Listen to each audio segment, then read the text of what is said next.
Logan, Stieber, preparing for the World Team Trials here coming up in Oklahoma. I got to see you do a little bit of training, weight cutting, whatever you want to call it.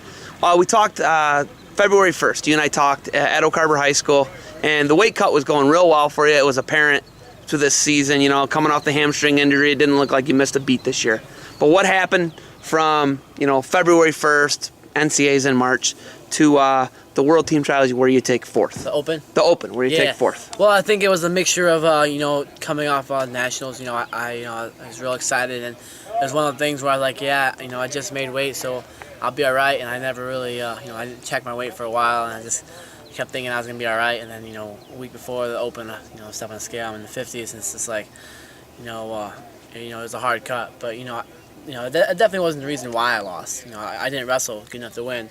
But, you know, if something's, you know, in that high a level, you know, if something's not, you know, if something's off a little bit and everything's not exactly right, you know, you don't always wrestle your best. So, you know, I think it affected me a little bit, but, you know, it definitely wasn't the reason why I lost. You know, you could just tell by my wrestling, you know, I was, you know, doing things that, you know, I shouldn't have been doing. But, you know, I think if I had a better weight cut, you know, I think I would have performed better. I'm not saying I would have won the matches, but I would have performed better for myself. Is it hard, you know, when if you feel sluggish and you don't have a good weight cut, wrestling a guy like Tyler Graff, wrestling a guy like Reese Humphrey, Coleman Scott, if you don't do your weight cut right, wrestling guys like that, they're lightning quick. All three guys I just mentioned are lightning quick. You wrestle Danny Mitchell, who's here, who's actually going down.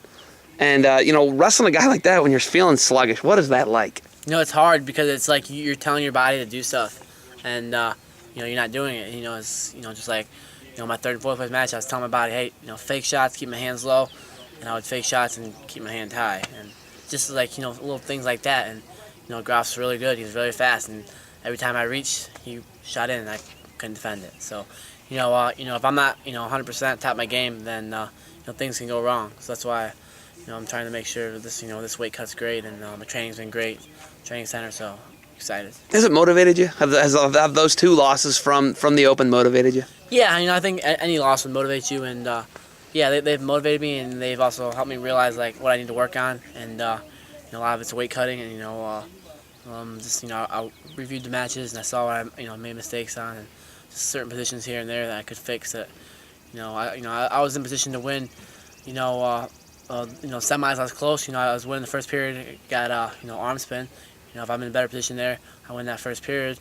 And then, you know, against Groff, you know, I was in on a single leg. And, you know, I had opportunities there where I could have, you know, made a, you know, a better match of it. So, you know, just little things changing up and, you know, just help motivate me to, you know, do everything in my preparation better. Training with Reese. Do you guys stay away from each other, you know, 2 weeks out of a competition? How does that work? How's the dynamic of Reese Humphrey and you training together? You know, we train right beside each other. You know, once we get close to competition, you know, we're not going to wrestle each other. But, you know, we support each other. You know, we laugh, we talk. You know, we help each other out in certain positions. You know, at the end of the day, you know, only one of us can win. But if it's, you know, him and I in the finals, then that's great for our program. You know, so one of us is going to win. So, you know, we're going to support each other. It's really not that weird because we both wrestle the same guys in practice. You know, we wrestle my brother, wrestle Ian. So we wrestle, you know, the same guys, and, you know, we're both trying to be the best. And, you know, if I end up winning, I think he's going to cheer me on. You know, he's going to be obviously mad about it, but he'll cheer me on. If, you know, if he ends up winning, I'm going to hope he wins the gold medal. So I'm going to cheer him on too. So, you know, we're teammates, and, you know, we're going against each other, but we're also, you know, friends. Last time you're on the mat for competition, Opansat. Let's talk about that. It was under the old rules. Mm-hmm. Okay, you tech fouled him in a period. Most likely you would have tech fouled him under the new rules because it was a continuous move where you wrap somebody up, and you're gonna. And I know you like to score points. Right. Do you think these new rules favor Logan Stieber and the United States of America? I think so, because I think you know, as a whole, you know, we attack a lot, and at least I know our best guys, our top guys, I think attack a lot. Burrows, Taylor, you know, those guys. They go crazy. They don't really care if they give up points because they're going to score 15. So they give up 2 points, they're going to score 15 on the guy. So it doesn't matter. So, you know, I think it's going to help us. You know, and for me, I think my style, you know, I like to score a lot of points. I just, you know, one thing, you know, with a 7-point tech, you know, you can't get caught in the turn or 10-point. No. 7-point for seniors. Yes. Because it was at the universities, it was 10. Yeah, they just changed. No, they just changed for everything. Went to 7. Okay. Yeah, so now it's 7. So now it's like, hey, you take it down Lace twice, 6-0, like. Dangerous. Dangerous. So you gotta be smart. But I think it's gonna favor us. I like the new rules, and for me it doesn't really change much. I still want to go out there and score a lot of points. So. Staying humble, man. You come around and it doesn't bother you to come and like talk to high school kids, wrestle with them a little bit if you need to catch a workout and help them in a workout. And I notice you don't like try and kill kids. Yeah. Like you could go out and just mangle all of them, and you don't do that. What's the reasoning behind that, and where does that come from? Staying humble, coming here, talking to kids, and giving back. I think a lot of it, comes from my parents and my coaches or I've ever had. My mom and dad always, taught me to be humble, and with Bernie, I know, he was always humble with me, and he always taught me to be humble. And same thing when I was younger. I'd wrestle with Danny, and I'd wrestle with Scotty, and they would put it on me sometimes, but they would never hurt me. And that's what, there's a big difference of beating somebody bad and beating them up so like they're hurt. So, I just, I'm gonna try to score points, obviously, but I'm not gonna embarrass anybody out there. Okay. Do you think about being a GOAT every day, the greatest of all time? Kyle Dake would think about it. Do you think about that? Potentially you're halfway there, 2 of 4 NCAA titles towards your goal.